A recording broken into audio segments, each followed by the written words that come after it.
If you're creating a new Shirtsy Dropship shop using Etsy to host your website, we're here to guide you through the process of adjusting products and shop options to make your online store truly your own.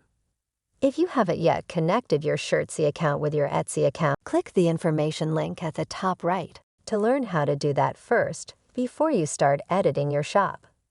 Let's get started. First, sign into your Etsy account. Once you're logged in, click on Shop Manager at the top of the page as indicated here. Here you're greeted by your website dashboard, the central command for managing your website's various activities. Once here, you will see the website's home menu on the left side of the screen. From here, click on Listings to see your website's inventory. In order to edit a product, simply click on it. From here, you can edit all of the aspects of your product, starting with the title and description. Next, you will want to change the base price of the products, as it is automatically set to our default cost, and whatever you add to this number will represent your own profits. To do this, scroll down to the Variations window and simply double-click each price to edit them accordingly.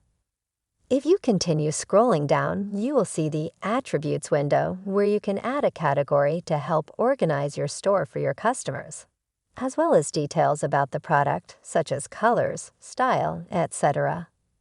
Below this area, you can find all of your shipping options and remaining settings.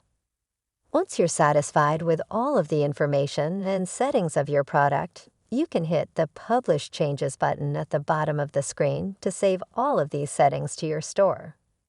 And there you have it. You've successfully adjusted your Shirtsy product and shop settings on your Etsy website. Don't forget, our Shirtsy support team is always available if you need help. We're thrilled to have you with us and can't wait to see what you create with Shirtsy. Happy selling!